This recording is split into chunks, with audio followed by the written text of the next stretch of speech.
how these randoms keep getting jobs. Don't worry about it.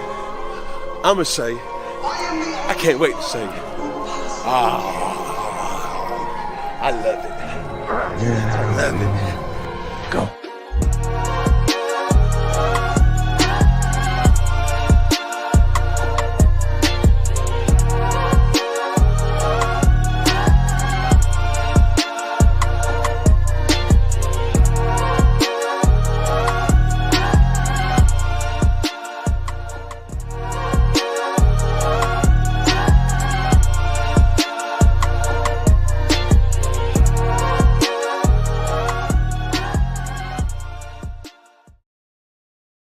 Welcome, ladies and gentlemen, to the NotBland Show, and I'm your host, Dujane Bland. Of course, we're powered by SportsJourney.com, and I need you guys to go over to the YouTube page. It is at the NotBland Show, all right? At the NotBland Show. We need to get those subscription numbers up. You know, want to get this thing monetized, so go over there, like the page, go ahead and subscribe, hit the bell so you can know exactly when we're going live and doing these shows. Man, great show on tap.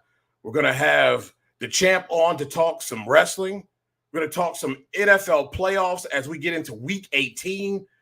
This is going to be the best Week 18 we've seen yet. And I'm going to close the show with my new segment called No Hard Feelings.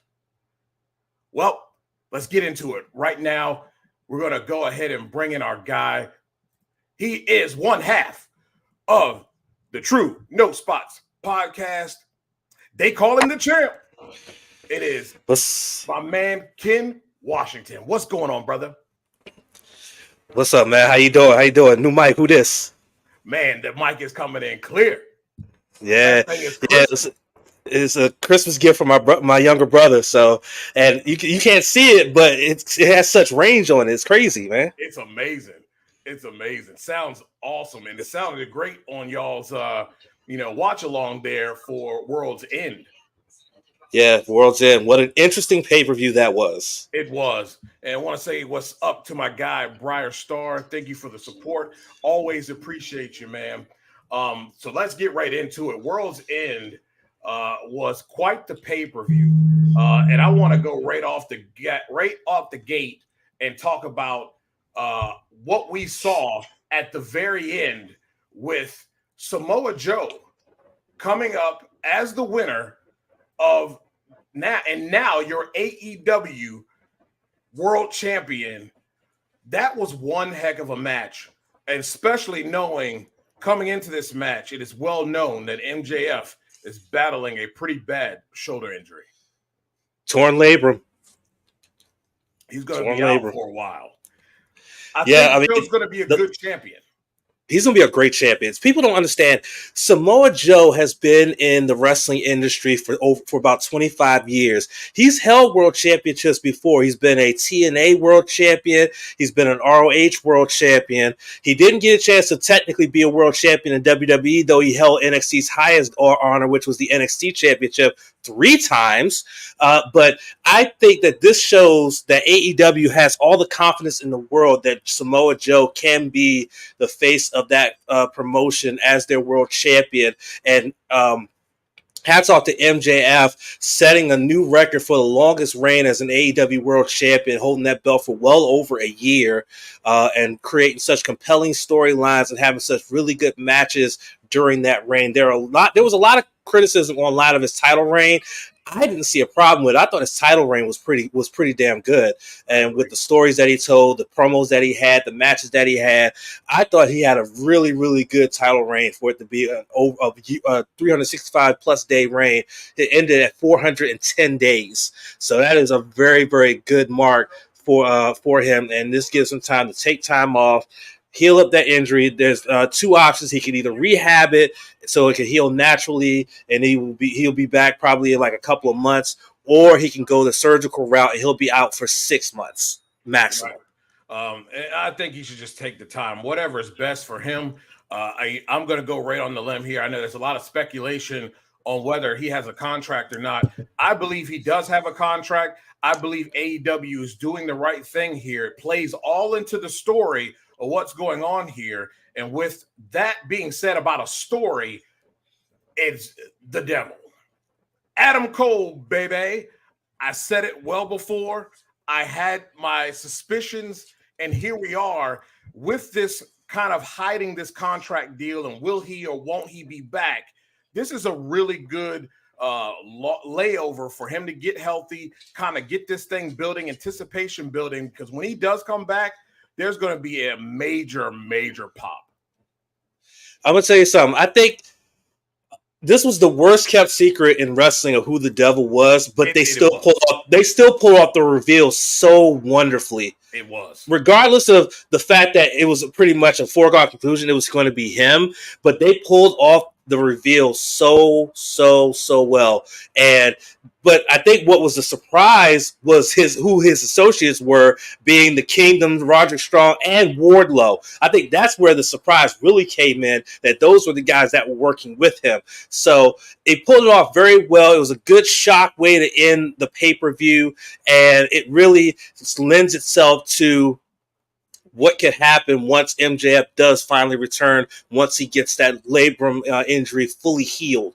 So right now, like he's on the day that we're recording this, Dynamite hasn't come on yet. Adam Cole's supposed to be coming on to explain his actions. I'll look at that in the morning, and I'll be interested to hear what he has to say in that promo.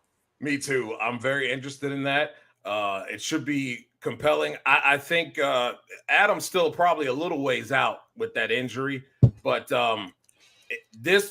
you're right. The surprise was the people he surrounded himself with, and now when you look back after seeing those guys revealed, you kind of see little tidbits of things that kind of indicate why, especially with Wardlow, why his focus and what he was doing in the process as all of this was going on and this story was getting to its finale here.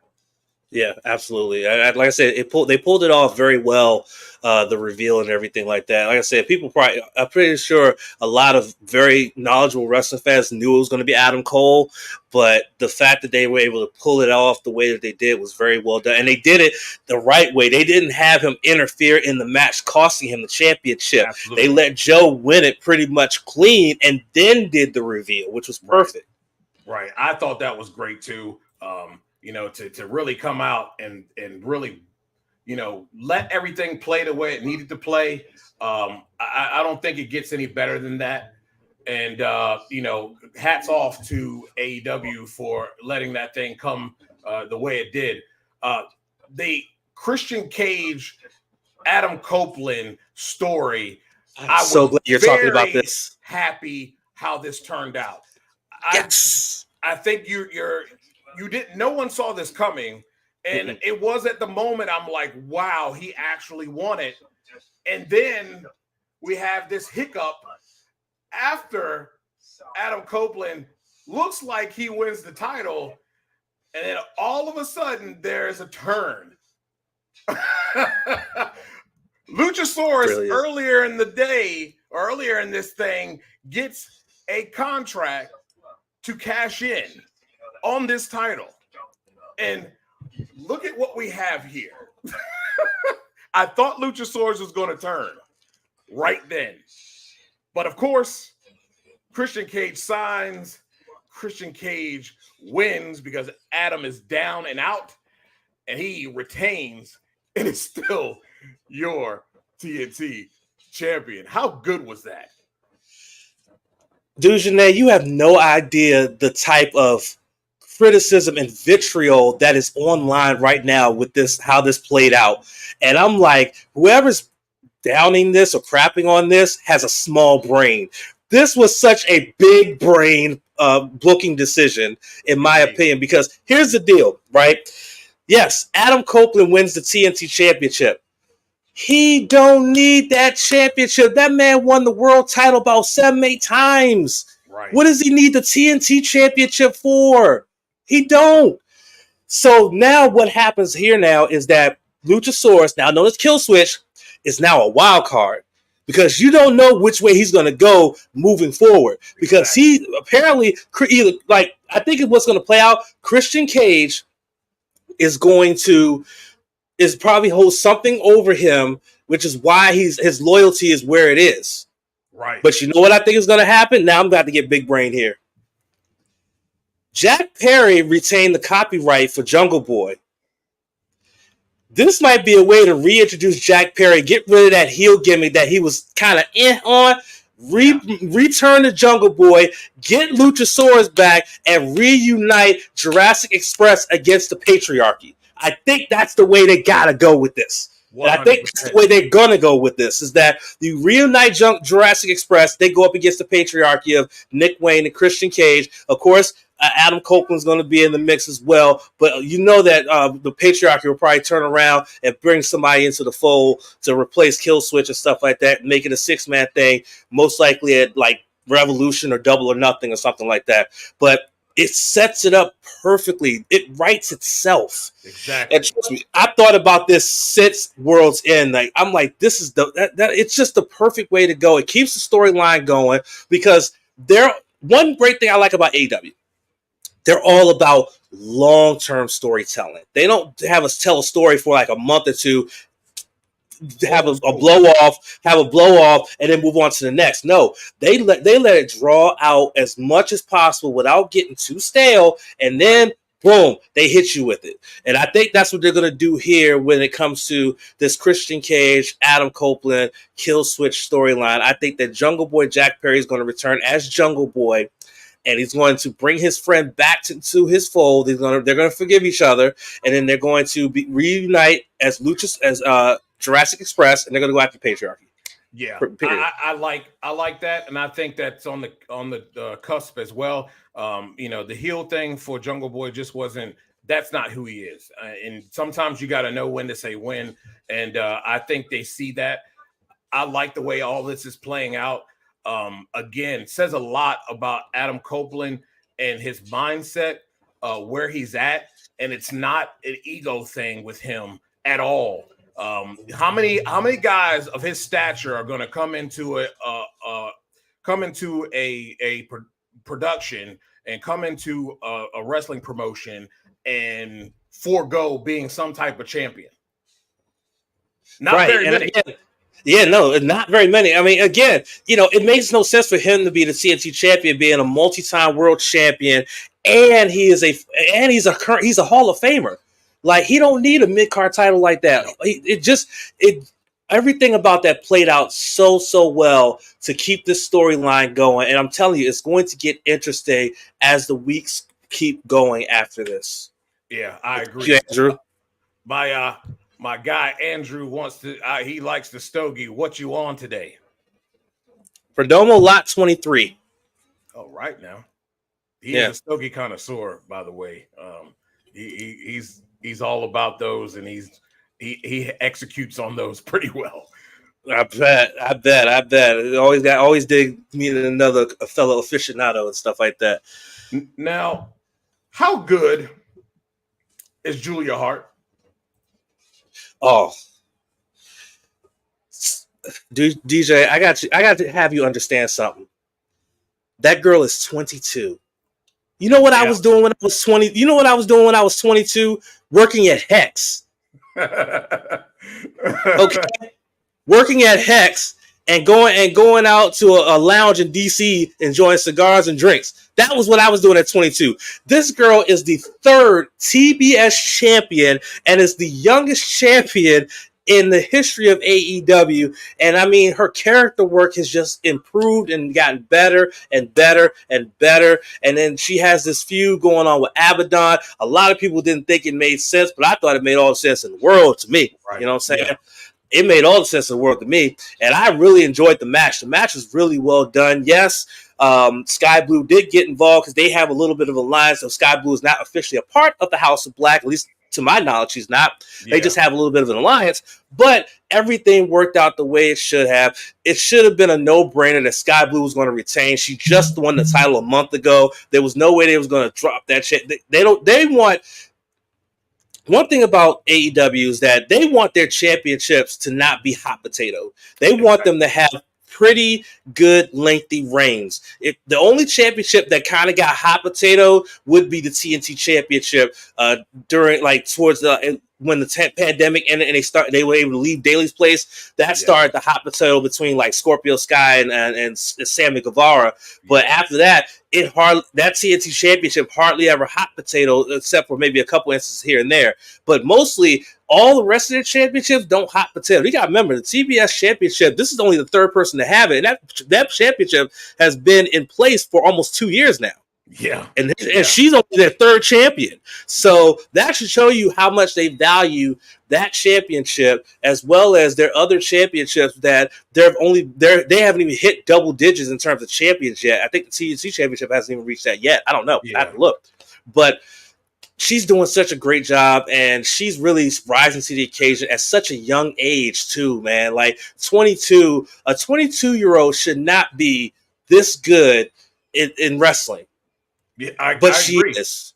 She's very polished. And to me, it appears that her abilities are also rubbing off on people like Sky Blue, who continues to come along and really start to be more crisp in the ring. That women's division is really starting to assert itself, and I do appreciate what AEW did, allowing a few more women's matches than we've seen in the past. Right. And as a side note, Lee Johnson is one lucky son of a you-know-what. Most definitely. He is a lucky dude, I tell you what. Toni Storm has really... It's amazing the transformation from where she was and how this character has just absolutely exploded. And the execution of it week in and week out is superb. She is really showing to be one of the greatest AEW women's champions that this promotion has had. I'm going to tell you something. Toni Storm went from a couple of years ago getting pies to the face from Charlotte Flair and being absolutely frustrated with WWE to now being one of the most awesome, well put together characters in the women's division AEW. I mean, Timeless Toni Storm is wonderful, and I have to give a shout out to my girl Mariah May. See, I said this quite a bit on our podcast.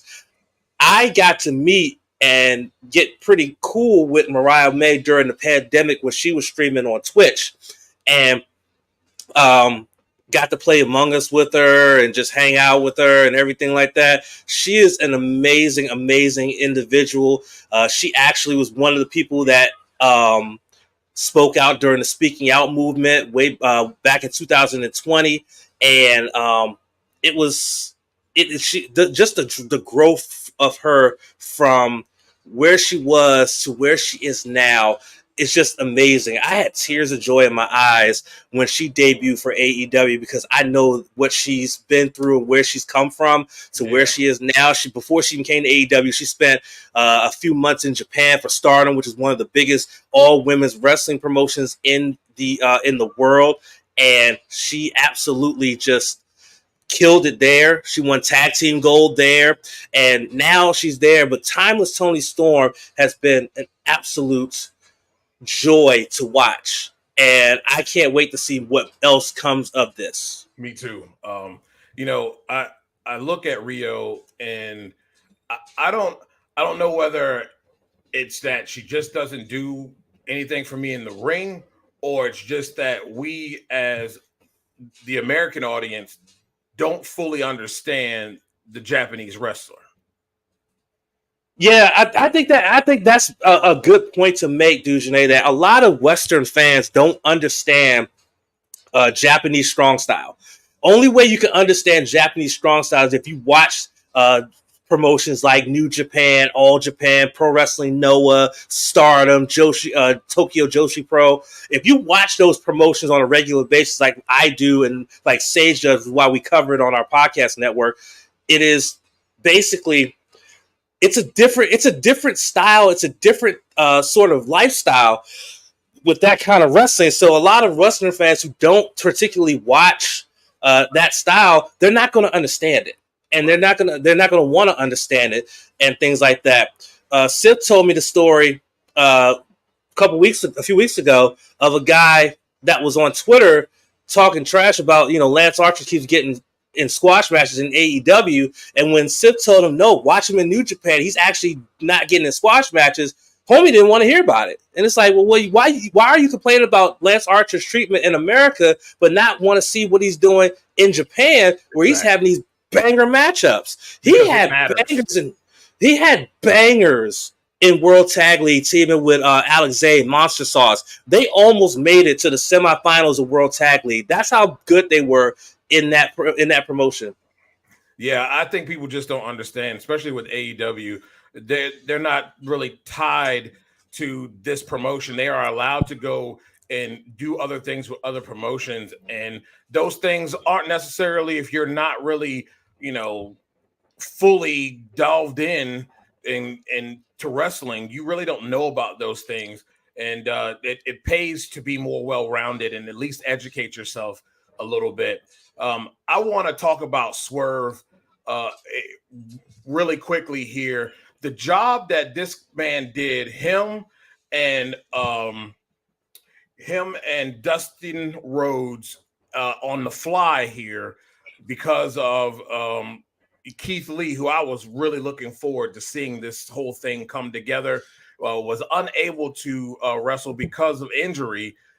They put on a show, and I thought that the way it was done was proper, because at the end of the day, Swerve is on an amazing run. He is a strong contender, and they had to keep that going. He is a strong, vicious contender, and they have to keep that going as we get into 2024, because this guy is going to be on the road to hold some championship here in 2024. I'm gonna tell you something. This is another match that got a lot of criticism online, because they said, well, it shouldn't have went that long because he injured him early on, and it should have been a squash and things like that. And it's like, no.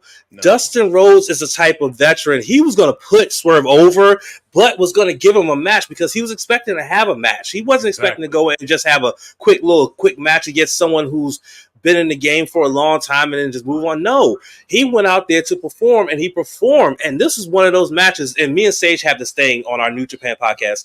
We have a file. It's called "This Match Had No Damn Business Being That Damn Good," and that's what it was. Okay, Agreed. That's what it was. Dustin Rhodes that man is 54 years of age. Okay, 54 years of age, and can go out there and put on a one-on-one banger like that. That slam that he has is the best in the business, second to Randy Orton, in my opinion. Yeah, no, I agree. He had that snap power slam he does. But that sequence, though, where he hit the Canadian Destroyer and then the snap power slam was absolutely sick, though a lot of people won't like it because they think that the Canadian Destroyer shouldn't be a setup move. It was used to be a finishing move, but now it's a setup move, which I kind of agree with people with that. Yeah. The Canadian Destroyer used to be a finishing maneuver, and now it sets people. It's a setup for other moves and stuff like that. So that's kind of, I kind of agree with that. But at the same time, that sequence was slick. That sequence was slick, and it was clean. And at the end of the day, respected man like Dustin Rhodes, the wily veteran who's put in his time, you don't disrespect him by doing that to him, because that's not what he's about anyway.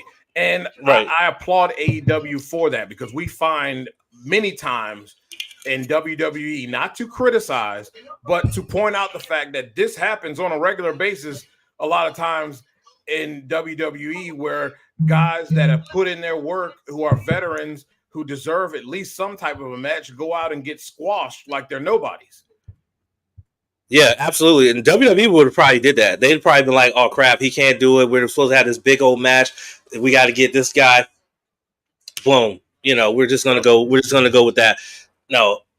I like what they did. I like what they did, and we got a good match out of it. So I'm not complaining. Anybody who's complaining, again, it's the small brain mentality. They're not thinking big picture, not thinking as a whole. They're just small brain in it. Now, champ, this here was done correctly. It was done very well, knowing that he had both of these championships that he put on the line, they really handled this story and this tournament very well and made it believable that Eddie could possibly lose these titles in this tournament. He started off 0-2 in a 5-match tournament. He started off 0-2, and you're thinking, "Oh shucks, he's done, man. He's going to lose both those championships and this, that, and third." Then he turns around and pulls off 3 straight dubs, and 4 straight dubs when you include him beating Bryan Danielson, who he lost to in his first match of the tournament. Yeah, Second match of the tournament, I should say, and then going on to win the whole thing. I've seen this happen a couple times in New Japan. Matter of fact, it just happened recently in New Japan with Bishamon.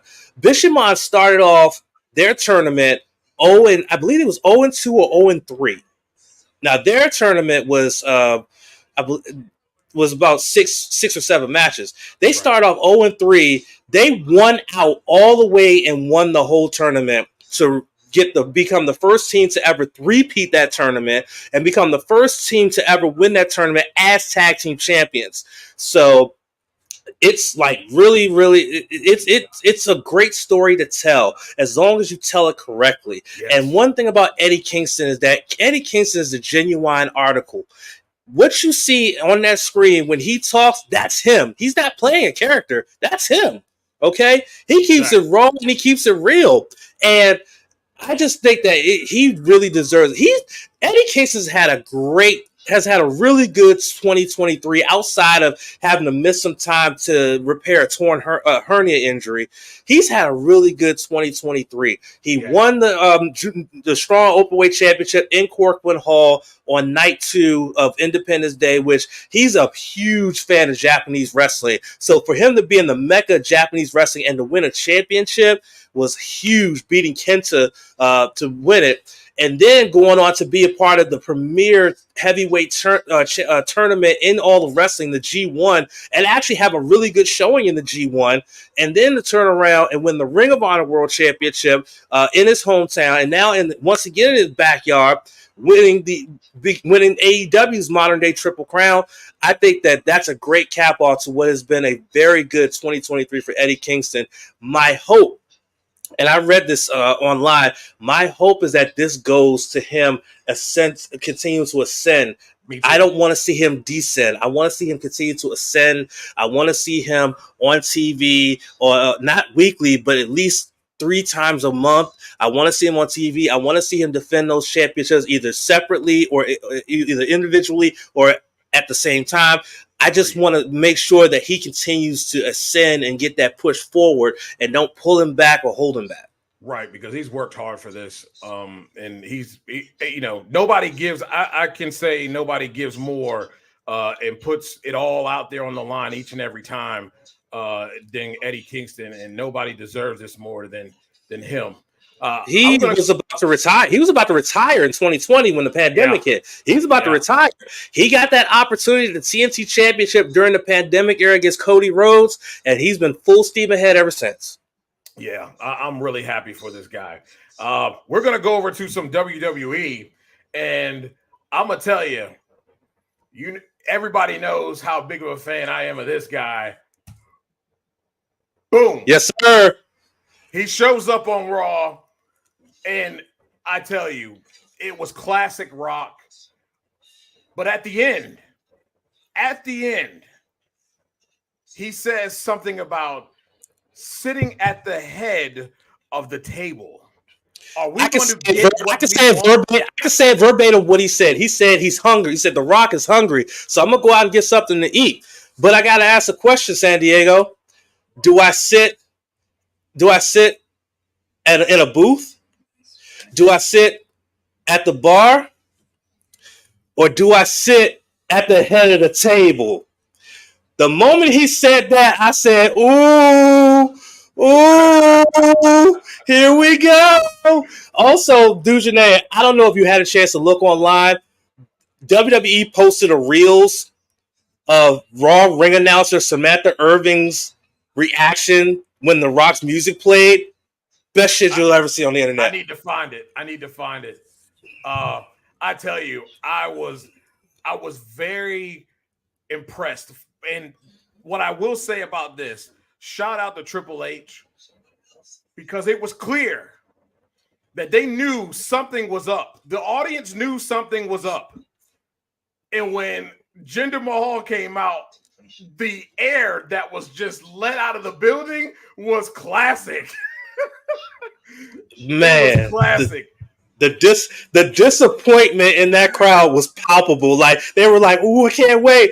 Then his music is like, "Oh, really?" It was so funny. It made the Rock's entrance pop so hard when his music hit. Everybody went nuts. Hey DJ, I actually just sent it to you in Messenger, so you can check it out. See that.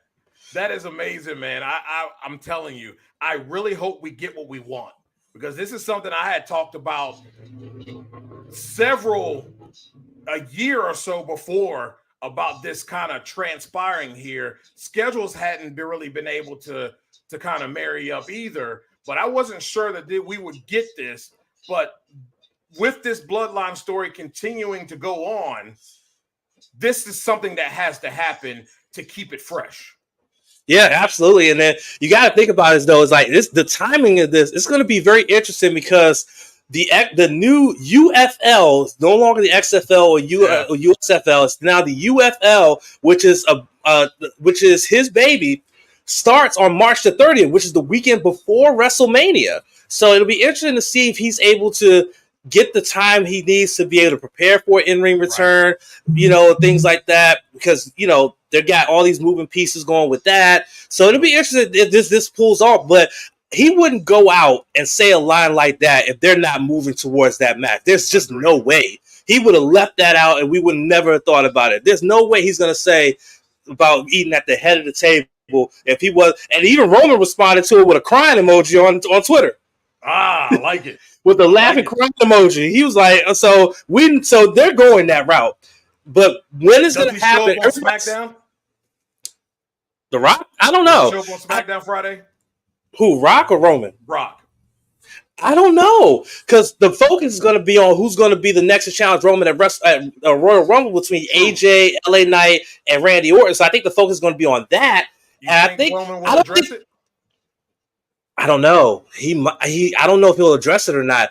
I think they may hold off on that. They want to put that tease out there, right, and maybe keep it like in the atmosphere, and then after the Royal Rumble, then maybe Rock shows up at SmackDown and be like, "Yeah, so what's up?" Yeah. I thought that was great. Triple H is doing some really good stuff with WWE. Last, before we get out of here, Mercedes, possibility of showing up tonight. Do you think it happens? I don't know, because there have been so many conflicting stories online about is she going or is she going to WWE, but then the talks broke down there because of money. AEW may not have no plans for her storyline wise, and this, that, and the third. I mean, it's really hard to say what's going to happen, but maybe that's by design. Right. Maybe that's by design to make it so that if she does show up at AEW either tonight or somewhere down the line, people don't see it coming, And I think that's a smart way to do it. By having these mixtures of, she might go to WWE, talks broke down, she might go to AEW, those broke. It might be by design. So my short answer for that is I don't know. Yeah. If she does, it'll be a great shock. If she doesn't, I won't be disappointed because I'm not expecting it. Right, exactly. Well, Champ, tell people where they can follow you at and listen to your great content. Absolutely. You can check us out on all socials on Facebook.com/NoSpotsPod, Twitter.com/TrueNoSpotsPod, TikTok.com/@TrueNoSpotsPod. We stream our podcast live on Twitch.tv/TrueNoSpotsPod, and we return from our holiday break this Sunday with a full review of World's End, plus all the fallout from World's End, plus everything that happened this week in wrestling. Plus, the following week, we will do our official top 10 matches of 2023. We do it every year, usually at the second or third episode, depending on what's going on. And we give our top 10 matches of 2023. And usually our lists, myself and Sith, are vastly different. We may have a match or two on there that are similar, but in different spots. So we are back this Sunday. We'll be streaming live at 7 p.m. Eastern time on our Twitch channel, which will be after all of the Week 18 all the Week 18 games. So after you get done watching to see if your favorite team either makes the playoffs or just rest their players, or whoever wins with pride, like my Commanders.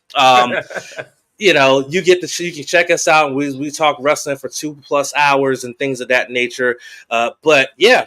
That's all we got for you. We will be back again this weekend, and glad to be back. Yeah, man. I'll be checking you guys out. There's some great stuff over there. Make sure you guys get over there and check them out this weekend. All right, champ. Thanks for coming in, and we'll be talking wrestling here again really, really soon. Absolutely. Y'all take care now. Champ, baby. God knows his stuff. I really love talking wrestling with him. Him and Sith are just amazing with what they do. Need to get over there, check that out. Well, we're going to get into our NFL coverage, and I couldn't start this year off without getting this guy on, okay? What he knows, he's a defensive guy. I love it. What he knows about this league, about football, is just second to none. It's my guy, Carol Porter III. What's up, baby? What's going on, brother? How you doing tonight? Man, I'm doing good. It's great to start the year off right. And, man, for a Week 18, this is one heck of a Week 18. Let me break this down for you guys real quick. So we got 20 teams. That's right. I said 20 teams that are still in contention. There are 5 playoff berths. There are 4 division titles still on the line. Absolutely insane for a season finale. Yeah, they definitely got the scheduling right for some dramatic endings to the season. It's been an interesting season on a lot of fronts, especially on I'm going to come from the refereeing angle. It's been a lot of questionable things going on with the refs, and with this playoffs now, I'm not sure what to think or what to expect. I still am under the conspiracy that these refs are making these boneheaded plays and calls after the league made them part-time employees and they are no longer full-time employees. And this is their way of saying, see, if we were doing this full-time, we'd be better at our job. But since we're part-time, this is why we're making these mistakes. And ever since they signed that collective bargaining agreement, the calls have gotten worse and worse and more inconsistent. Is the best word I can use without going into the 4 letters. So I'm afraid to see what's going to happen in this offseason with all of the crazy calls and going to the Detroit Cowboys game last week with the referee alleging that they didn't check in and showing the video that he did check in, even wiped his jersey like you're supposed to.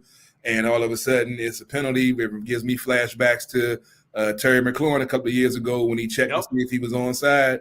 Referee said he was good. And the next thing you know, when the play goes off, he throws a flag on him. So I don't know if they on FanDuel. They've been suspending the players for doing some betting. I think they need to check the referees' accounts. They might have some FanDuel or DraftKings sponsorships going on that we don't know about. Oh, I can't wait. My no hard feelings take segment at the end of this show is going to be electrifying. Mm-hmm. I'm just going to say that. I don't like what we're seeing here. And I agree with you. There's just been some suspicious things all year long. And the funny thing about this is, Carol, we have been discussing this. You have written articles. I have written articles in 2016 about the officiating. And it seems to me, since that point, every year, and especially since the pandemic, it has gotten progressively worse. And it's at its low point right now. I can't argue with anything he said. I used to complain about when the officiating was quality, but you would have a few mistakes, and then they'll give you that apology. The league, we did make a mistake, but it's really nothing we can do. We admit fault, but hey, it happens. At least back then we had that. Now it's just like, oh well, Right. it is what they talk about, the sanctity of the game and keeping true to the game and all of this stuff. But when it comes to the important facts and important keys to the game, it's hush. That's why I'm like, I don't know, man. This league is starting to remind me. I know a lot of folks are going to hate me for saying this, but it's reminding me of how the NBA translated to what it is now. David Stern, granted, he did a great job creating revenue, but he lessened the game by making the defensive rules that you can't hand check and all this, and made it more offensive, which gets more viewers, gets more money. So yeah, you got players on the bench making $15 million, they don't even touch the floor. Exactly. Okay, cool, I get that. But look at the quality of the game now. I can't even watch an NBA game now. I don't watch, and I'm a Lakers fan. I don't watch until playoff time. I might peek in here or there, but it is a very watered down product. And that's what I'm afraid that the NFL is turning into. Because with all the, like you said, I'm a defensive guy, all of the rules against good defense and all of the rub routes that they know should be called. They call them rub routes, and he didn't run it right, so we'll throw the flag this time. How is it that it's an illegal play, but if they do it a certain way, we can turn our head to it? That's kind of like the tush push. Now everybody's talking about they need to ban it. I'm like, yeah, that's not a football play. That's a rugby play. Exactly. That's two different sports. And they only are doing it. They started it. It's kind of one of these things. It's better to ask for forgiveness than ask for permission. So they'll design a play, they'll run it and see if they can get away with it. And until you do something about it, they're just going to keep doing it. And the league doesn't say anything about it. So they've been doing it all year. There was one team that stopped them 3 times in the game.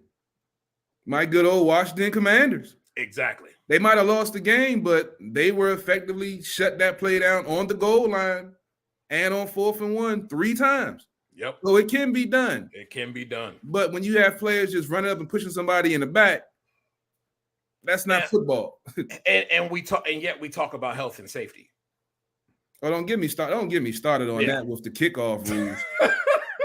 This BS, because they don't want to concede that the XFL /UFL /XUFL, whatever it is right now, has a better idea for kickoff coverage. If you really cared about concussions, you would adopt their philosophy. Exactly. Because it reduces high impact, and you still have people taking it to the house, and you're still making special teams relevant. With what they have now, you fair catch the ball within the 20-yard line, it's automatically in the 25. Right. I'm going to do that every time. Yeah, and still make my money. What we playing? Tecmo Bowl? What's going on? Not even Super Tech. We playing Tecmo Bowl. Exactly. The one on Genesis, the 8-bit, not the 64. That's how far they going back with this, just to say, just so they don't have to concede that somebody else had a better idea than them to make the game safer, which they are talking about. Right. It just shows the hypocrisy of it all, man. But everybody said that the league is fixed, and I used to argue it, bad calls. It's getting harder and harder to argue that, man. I'm telling you, it really is. The AFC has been probably a stout division. Leading that division is the Baltimore Ravens, who have clinched. They do have a number 1 seed that gives them the first round bye and the home field advantage. You have the Kansas City Chiefs, who have clinched at 10-6. They have the AFC West division title. Pretty easy because the rest of the division is garbage. The Cleveland Browns, led by Baltimore's own Joe Flacco, 11-5. They have a playoff berth, in the Miami Dolphins, 11-5 playoff berth. What I want to focus on here is, first of all, the Buffalo Bills. They go in this Sunday to play the Miami Dolphins, who will likely be resting most of their star players, including their quarterback.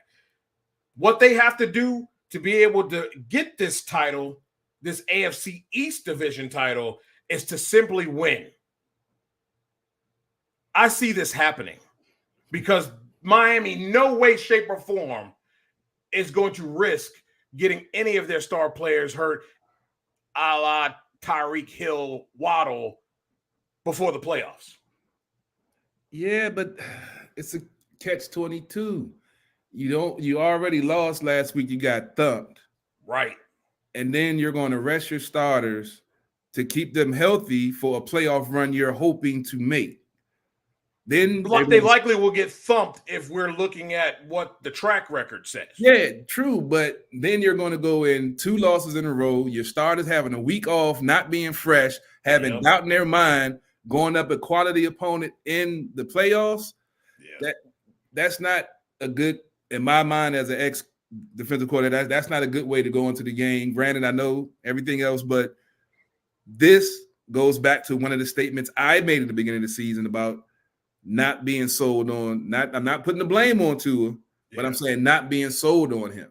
Yeah. Because the quick passing game that Mike McDaniel has is kind of reminds me of the Shanahan RG3 situation. Yes, I agree 100%. And we've seen when that falters how bad it gets for him. At least with RG3, if it faltered, he still had other things that he had to bail himself out. Right. Tua once, because not talking about his size, but being the size that he is, he doesn't have that many options if things break down. Like we saw when they hone in and play some physical defense and did him off those timing routes. Yep. He looked like, Winnie the Pooh out there. Average. Exactly. So, I mean, and you were speaking about Baltimore. They looked serious. And before, about 30 minutes ago, I was thinking they're going to do it, but I just got, it's kind of funny. I just saw online that Odell Beckham has rented a boat in the Baltimore that he wants to take the players out on. And at the bottom of it, I don't know if this is real or not. I have to check. But if there was a meme at the bottom, it was like, Lamar, no, don't do it. Don't do it. He need to be talking to Freddie Smoot down the road, all right? As I say, I got to see if that's true or not. I got to go do some research. But if he's doing that, my odds have changed now because we saw what happened with the Giants ever since he took that picture. Yep. And like you said, with Fred Smoot, nothing good happens on the boat when it's cold outside, like in Minnesota with Fred Smoot. And I'm going to tell you right now, I don't know if I agree with Baltimore resting. You already have a first-round bye. At the very least, you need to go in and at least play a couple series. Keep it smart, right? You don't have to go out there and get crazy. Are they just resting Lamar? Or are they resting the whole offense? I know they are resting Lamar. Yeah, I have not seen everyone else. Yeah. I know they're resting Lamar. I don't think Lamar, understandable because of what he does. You want to protect him from himself because he's only going to do what comes natural to him out there. So I get that. But I don't think you need to be resting anybody else because at the end of the day, those guys need to be fresh. You're already getting a first-round bye. And to me, sometimes I don't think first-round buys are the best thing because those teams seem to come out flat when they have to play. And sometimes you get that hot team that kicks you in the nuts early and you're reeling the whole entire game and usually lose a close one. Yeah, it's a catch-22. Like you say, it could be a gift and a curse. With Baltimore and Harbaugh, I'm not really as concerned with that happening because, I mean, with Baltimore's organization, I know I talk trash about it, the purple people use whatever. There's no purple in football. But they got a quality organization. Since they've been in existence, they've made solid moves. They've made quality moves. They haven't had any real issues off the field. So I can't take nothing from them. It's just the issue in the playoffs and bad matchups and sometimes Lamar not living up to, putting too much pressure on himself or trying to do too much, however you want to look at it.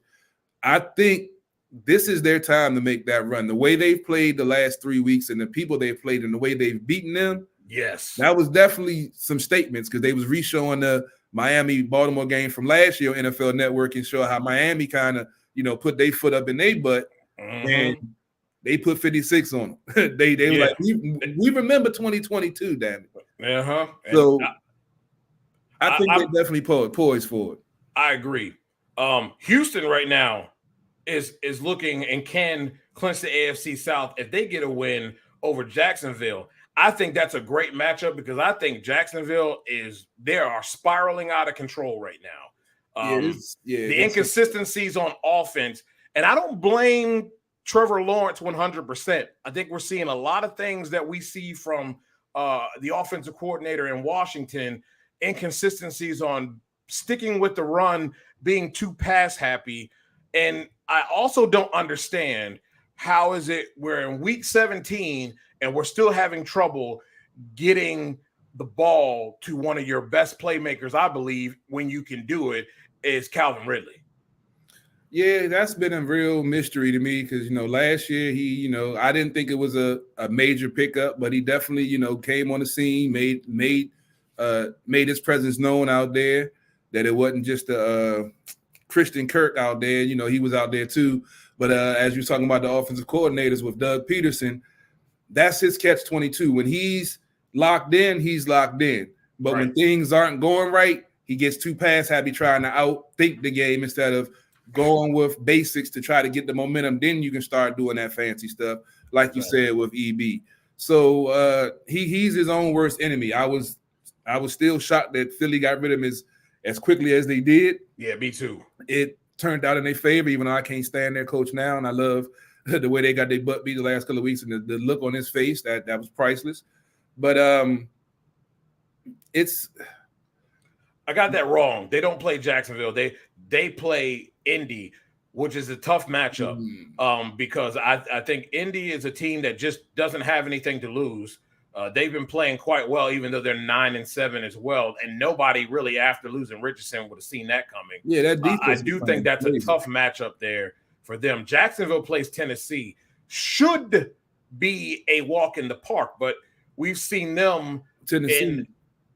Yes, we've seen Jacksonville fall on their faces against teams that they should be throttling. I think we might see a healthy dose of Derrick Henry that game. They got to. Pittsburgh Steelers got an opportunity to get in this thing as well, can make the playoffs. They've got to win. They need some help. They got to have a Buffalo loss. They can have the win Jacksonville loss. They can have the win Houston or Indy lose. They have some opportunities, but they've got Baltimore.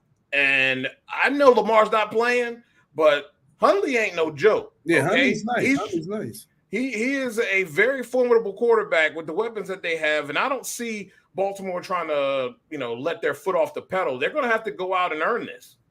Oh, definitely. That's a heated rivalry, especially with playoff implications in it. It's in Baltimore or in Pittsburgh? That game is in Baltimore. Oh, and we're supposed to get a nice wintry mix this weekend, too. Yes, sir. So this is going to be a classic, cold, snowy, ugly battle that's going to come down with Lamar being out. It's probably going to come down to the last possession because Pittsburgh's fighting for their playoff lives. Baltimore would love to be able to put them out of the playoffs and be able to hold that over their head. That's going to be. And if that low tracks even more south, the whole entire 495 Beltway is going to get hammered with, I believe, at least a foot of snow. That could be both games in the Maryland, D.C., Virginia area could be loaded with a lot of snow. I'm going to jump right over here to the NFC here, and I'm going to tell you, San Francisco has looked stout. They are the ones who have the number one seed. They have the first round bye. You have your Detroit Lions, 11-5, NFC North division title, first since 1993. The Dallas Cowboys have a playoff berth. The Rams and the Eagles have a playoff berth. I'm going to start with the Dallas Cowboys, and here's my reasoning why. Dallas has issues on the road. And we've seen this story in 2022 with a incompetent offensive coordinator and a fresh Sam Howell. And they went out and won a game that Dallas needed. Here we are again, the Cowboys coming into Washington, a team in the Commanders who have pretty much stunk the joint up. But we know how the Cowboys show up at the last game of the season, and their on the road record, the track record says big fat L. There's the division title is on the line. They win, they are the NFC East champions. Do they get it done? Whew, boy, oh boy, oh boy. I was talking to one of my partners that's a diehard Cowboys fan, and he's hyped for this game. He's talking trash.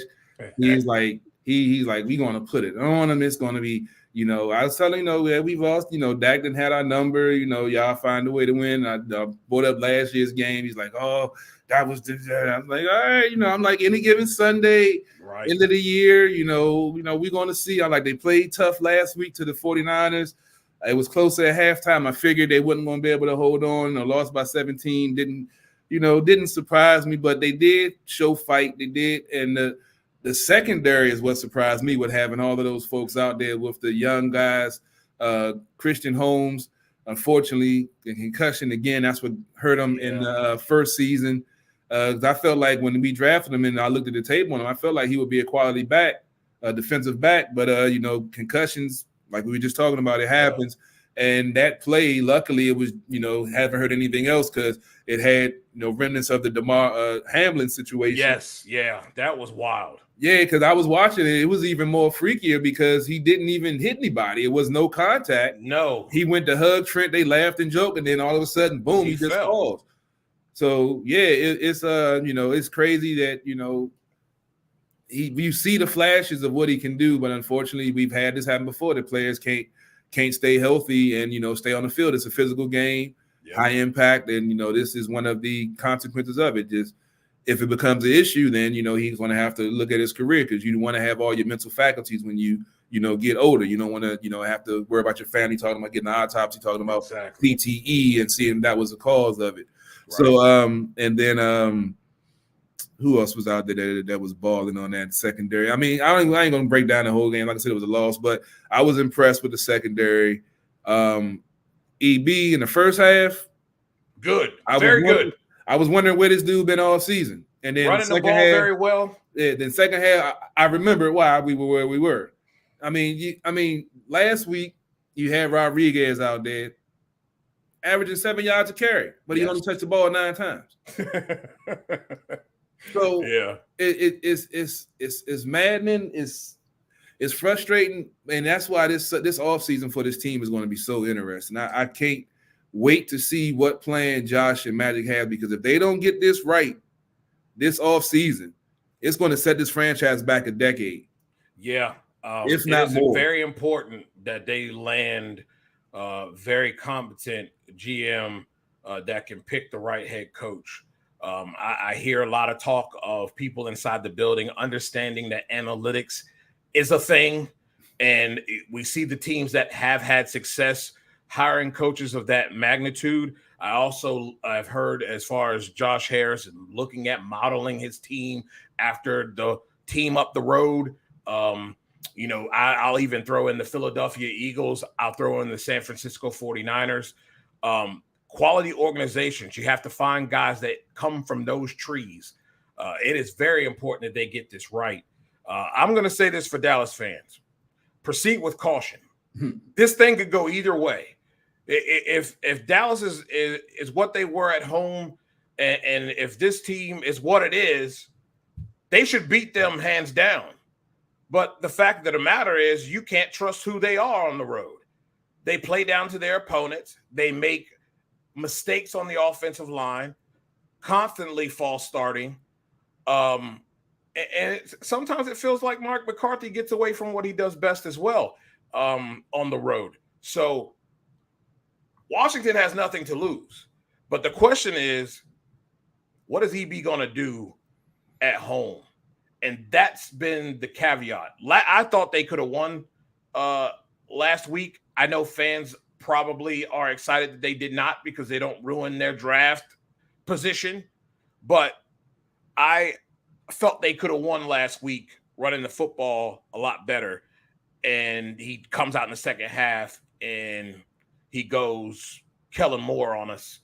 and passing it all over the yard like Sam Howell has an offensive line that can do that.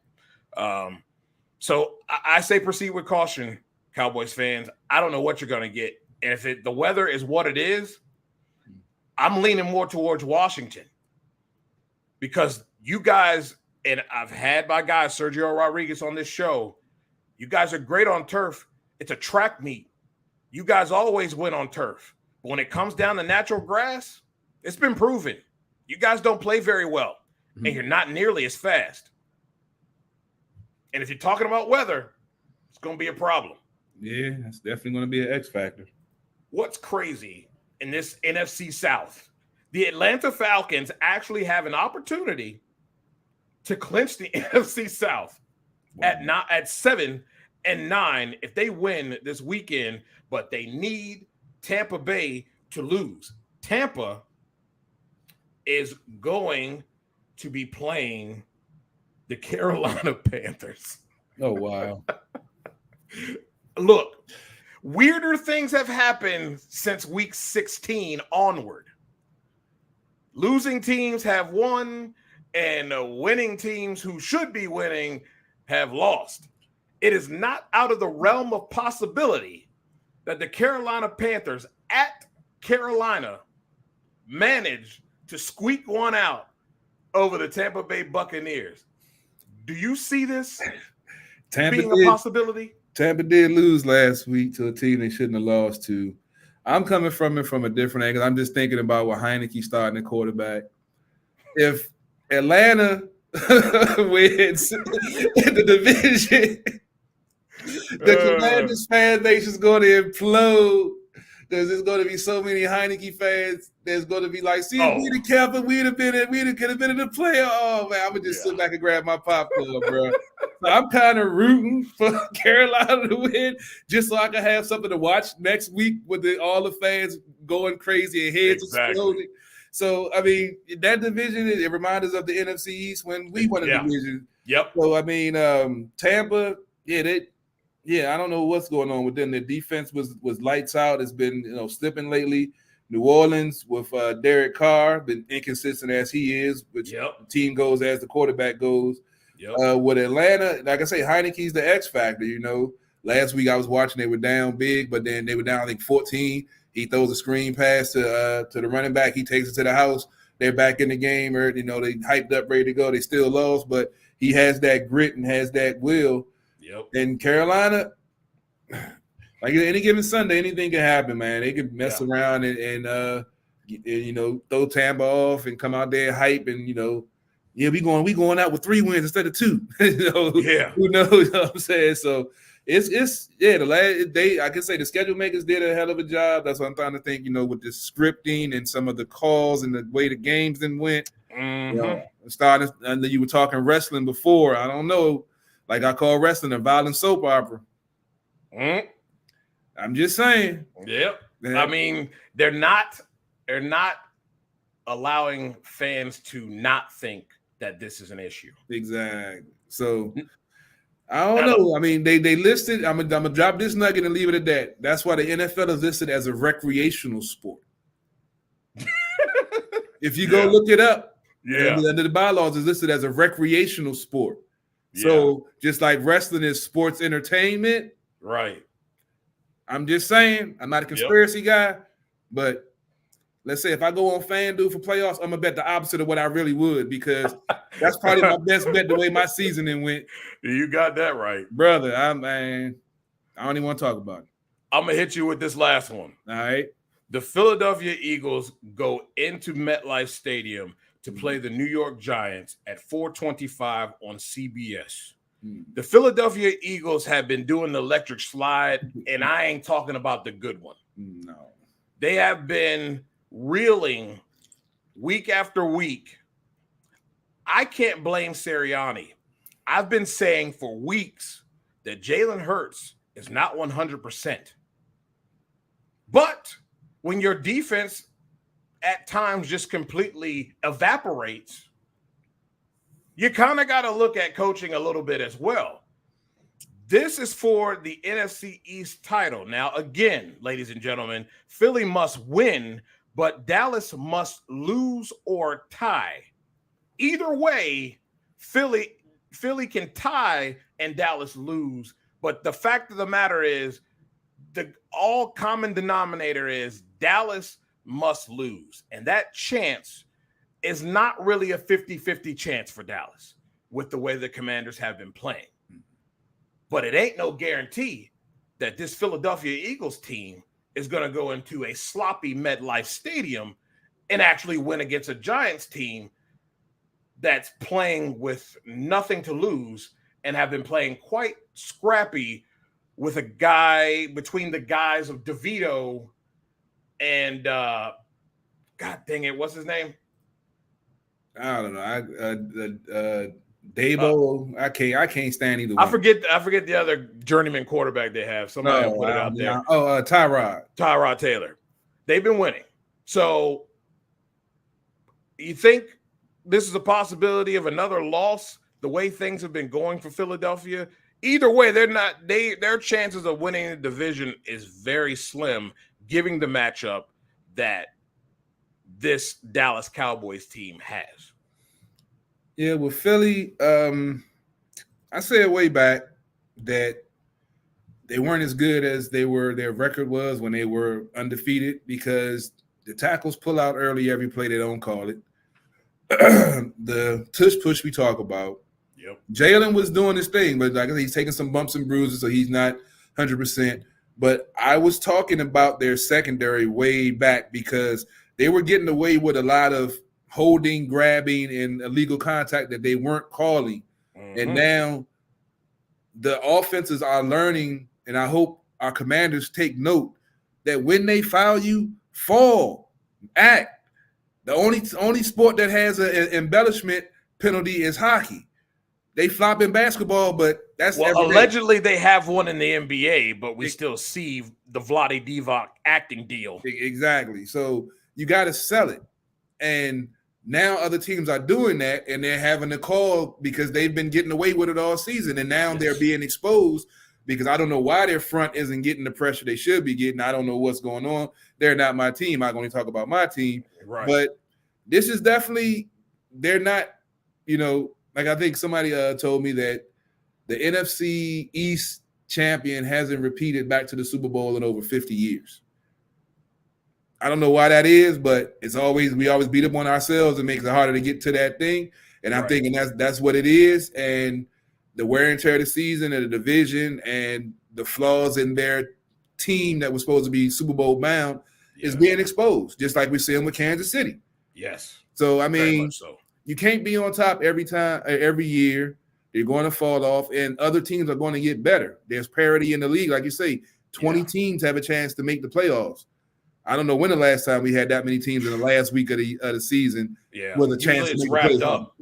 Usually it's wrapped up. Yeah. Like sewed up. You might have one or two wild card determinations, maybe have a division winner because it's a rival game at the end of the season. That might be it. But to actually have 20 teams with a chance to make the playoffs with any type of scenario, that's not normal. Not normal at all.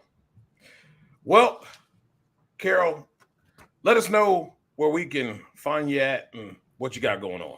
Oh boy. Well, normally you can find me on Sports on the Hill podcast on Monday nights, but Robbie G has I've given him the keys to the show, and he's expanding. He's on Twitch. Make sure y'all check him out. He has a great following over there.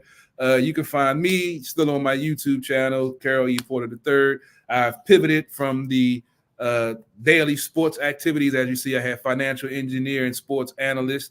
I'm now a finance professional, help making young folks, old folks, families, just help educate, inform, and sit down to find out what your goals, your dreams are, and try to make that happen for you. I work for a great company with New York Life that we have our people concerns and needs and wants as our number one priority. So I'm out here doing more community-based activities because I've seen the deterioration of our community through lack of knowledge of several things, but finances and education and business are two things that we have really never been taught.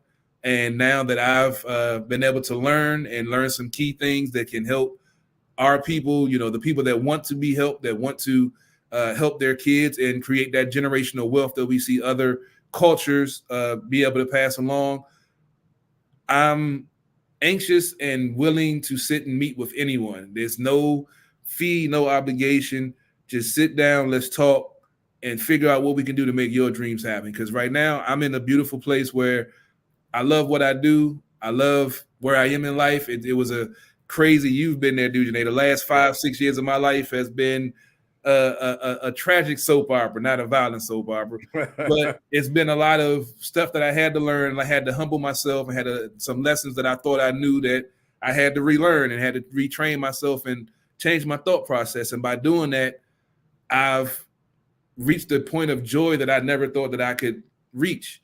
And I want to make other people feel that same way, to know that it's possible, coming from where I came from and all the stuff that I've been through, to be where I am now. It's possible for anybody. And I want to be that person to help make that happen. I'm more than just a financial mentor. I'm a life mentor. So hit me up. You can follow me, Carol E. Porter, on Facebook. You can just hashtag CP3 from my sports stuff. It'll come up. Just hit me up. I'm licensed in 7 states in DC. I'm just trying to make a change, make things happen, and change people's lives for the better. Yeah, I agree with that. That is something that really in our community really hasn't been taught. The joy, the forward progress that you have made, man, I can't be more proud. I know where you come from. I know the struggles that you've been through, and it's nice to see good men get on top, and learning how to manage and learning how to prepare for the future, no matter where you think you are, is very important, because life can change in an instant. And, to be able to have someone like yourself that has been there, done that, and understand what that low point is, to help other young people to be successful early is tremendous. And I'm glad you were able to get that off. We're running long, but I don't care. You were able to get that off, and that's important. So congratulations to you. Very happy for you. And no better guy to talk to about finances than this guy right here.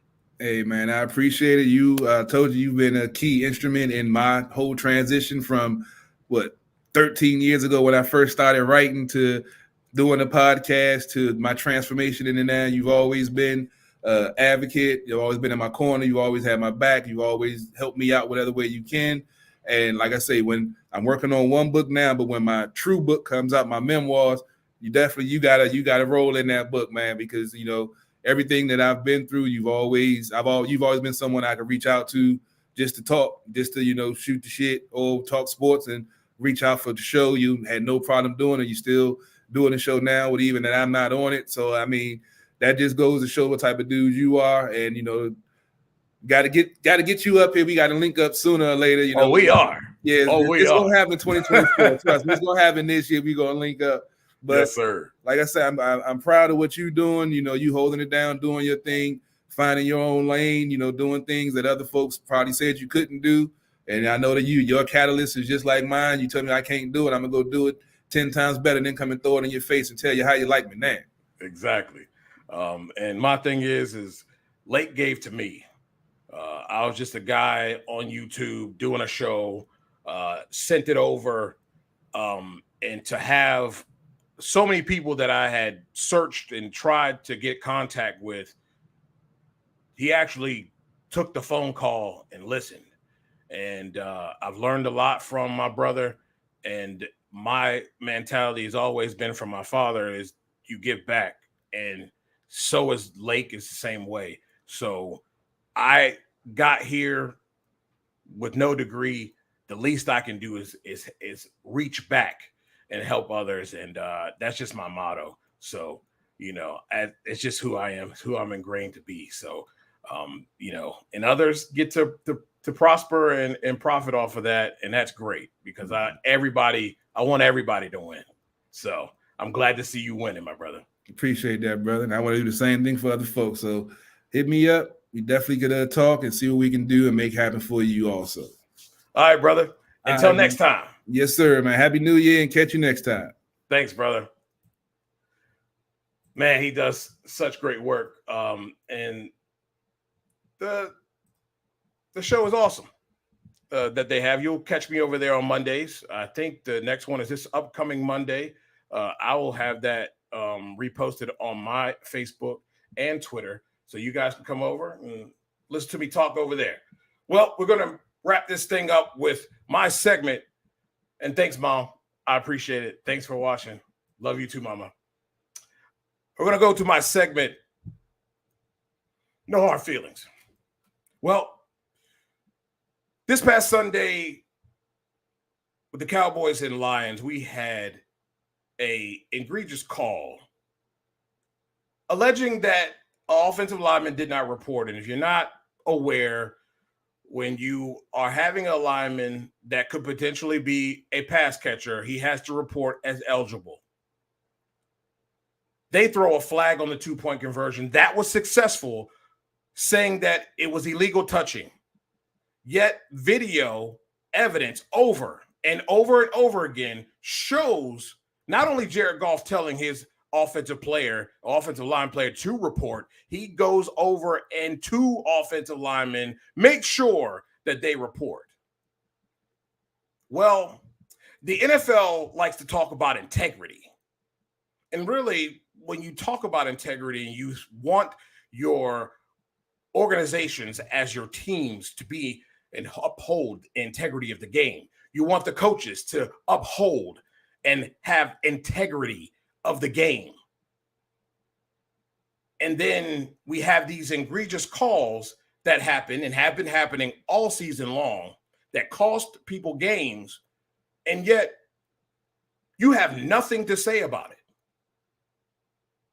The league actually had the nerve, and Senior VP of Operations and Training and Development, Walt Coleman, is on a video that was sent out to all teams reiterating the fact that these offensive linemen need to report, using the Lions tape to drive home his point. Then has the nerve to say that this has been in play for several years. Well, we already know that. So you blame the Lions for a man, Mr. Brad Allen, Mr. White Hat, who has blown 4 known calls here late in the season of pass interference, the hit that was inbounds on Patrick Mahomes that was flagged, and this egregious call that cost the Lions the football game.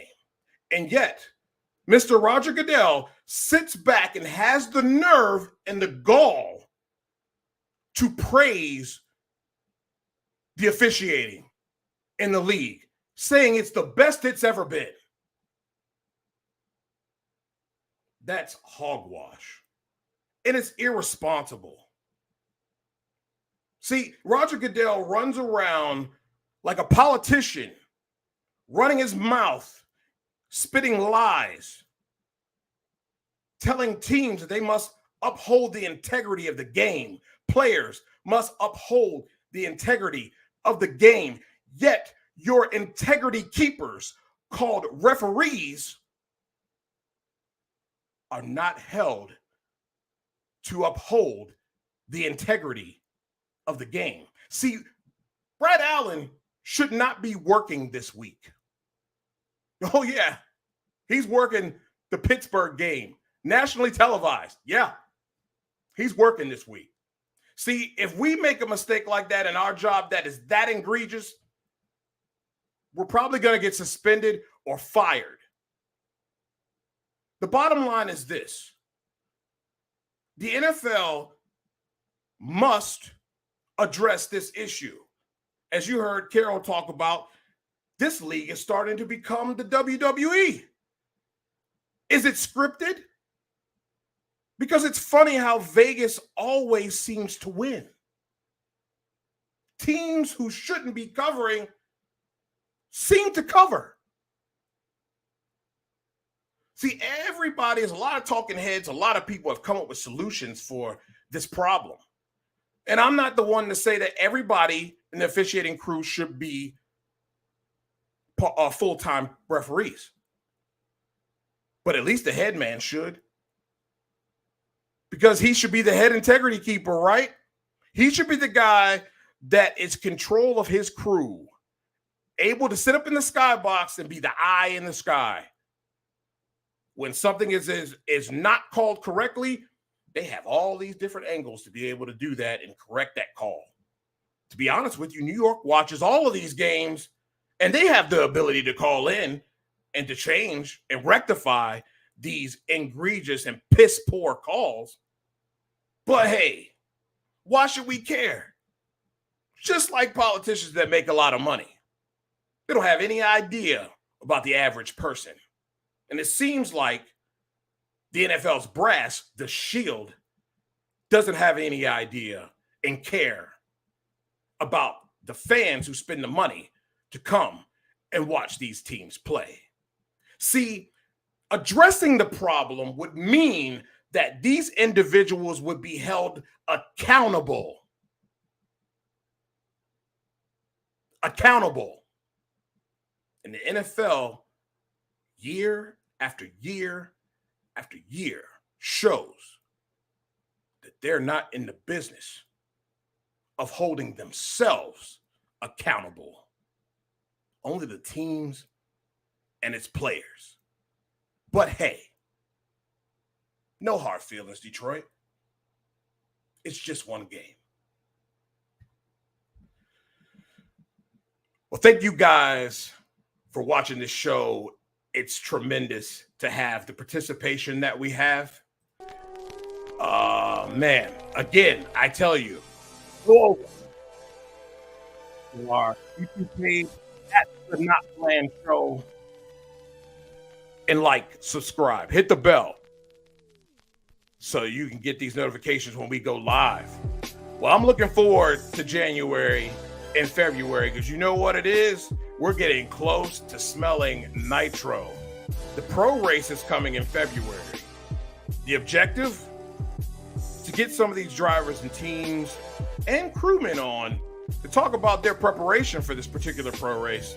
I'm looking forward to it. And hopefully we can get one of the individuals who works for Flow Racing, where this will be televised, to be able to come on and talk about how all this came about.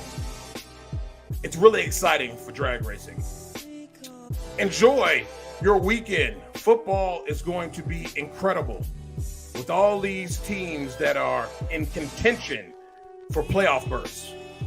So much going on, despite the integrity keepers and stripes doing piss poor jobs. Well, again, I am Dujane Bland. You have been watching the NotBland Show, powered by SportsJourney.com, and we're out of here.